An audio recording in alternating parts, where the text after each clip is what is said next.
بسم اللہ الرحمن الرحیم۔ السلام علیکم۔ میرا نام صابر ہے اور میں ڈیفنس کے علاقے میں رہتا ہوں۔ مجھے یہی علاقہ پسند ہے اور ہم شروع سے ہی اس علاقے میں رہتے ہیں۔ یہ واقعہ جو میں آپ کو سنانے جا رہا ہوں یہ آج سے 25-30 سال پہلے کی بات ہے۔ یہ علاقہ اس وقت نیا آباد ہوا تھا اور کافی سنسان تھا، اور اس زمانے میں اکثر اوقات یہاں پر پراسرار واقعات سننے میں آتے رہتے تھے۔ جس گھر میں میری پیدائش ہوئی وہاں بھی اکثر کوئی نہ کوئی واقعہ پیش آتا رہتا تھا۔ وہاں تقریباً ہم سب کے ساتھ ہی کچھ نہ کچھ ہو چکا تھا، مثلاً سایہ نظر آنا، بچوں کا نظر آنا، آوازوں کا سننا، کسی کا نظر آنا اور آ کر غائب ہو جانا، یا اپنے کسی فیملی ممبر کی آواز آنا یا نظر آنا، ایسے جیسے ابھی وہ یہاں پر ہو یا اس کی آواز آئی ہو لیکن وہ وہاں پہ نہیں ہوتا تھا۔ ایسے ہی ایک عطر کی خوشبو کا اکثر آنا جو کہ فضا میں سے گزرتی ہوئی پورے گھر میں پھیل جاتی تھی۔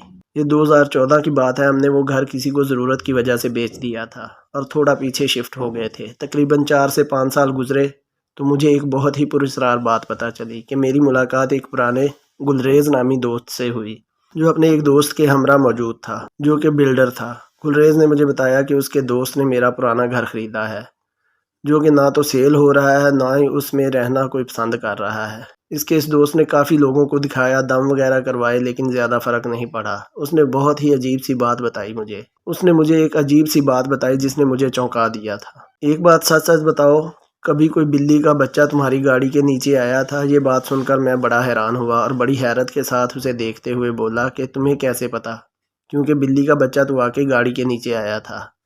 اس میں وہ بولا کسی نے یہی بات آ کے ان کو بتائی ہے کہ جو بچہ تمہاری گاڑی کے نیچے آیا تھا اس میں سایہ تھا، اور اس کے بعد اس گھر میں جو بھی کوئی رہنے کے لیے آتا ہے یہی سبب ہے کہ اس کو رہنے نہیں دیا جاتا۔ اس نے اسے بتایا کہ جو بلی کا بچہ مرا تھا وہ بلی کا بچہ نہیں تھا بلکہ اس کے اندر کوئی اور چیز تھی۔ اب جو بھی اس گھر میں رہنے آتا ہے تو اس کی ماں اس کو رہنے نہیں دیتی۔ اب یہ جو بات اس نے مجھے بتائی تھی یہ پتہ نہیں کتنی حد تک سچ تھی، لیکن بلی کا بچہ گاڑی کے نیچے آنے والا واقعہ ضرور سچ تھا۔ ایک ایسا چھوٹا سا واقعہ میرے خود کے ساتھ بھی پیش آیا کہ ایک رات 3 بجے کھڑکی کے پاس میں بیٹھا تھا کہ گلی سے ایک پراسرار سی آواز سنائی دی جو کہ نہ تو بلی کی تھی نہ ہی بکری کی، لیکن دونوں سے ہی مماثلت رکھتی تھی، یعنی بلی سے بھی اور بکری سے بھی۔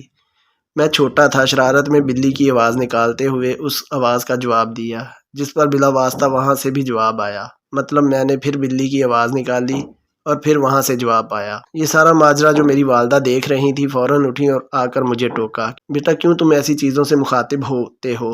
مجھے جھٹکا لگا۔ میں جو اس کو جانور سمجھ کر اس سے بات کر رہا تھا حقیقتاً یہ کوئی اور ہی چیز تھی۔ میں نے فوراً آیت الکرسی پڑھی اور پورے گھر پر دم کیا، جس سے ایک انتہائی حیران کن نتیجہ سامنے آیا کہ جو آواز لمحہ بھر میں میری پہلی کھڑکی سے آ رہی تھی وہ لمحے میں 5 سے 6 کلومیٹر دور سے آنے لگی۔ یہاں جس بات نے ہمیں بہت حیرت میں ڈالا وہ یہ تھی کہ اتنی تیز رفتاری سے اتنا فاصلہ نہ تو کوئی جانور کر سکتا تھا اور نہ ہی کوئی پرندہ۔ اللہ بہتر جانے یہ کوئی اتفاق تھا یا کوئی پراسرار حقیقت۔ اگر یہ پراسرار حقیقت تھی تو بس یہی کہوں گا کہ اللہ کے ذکر کی قوت بہرحال بہت زیادہ ہے۔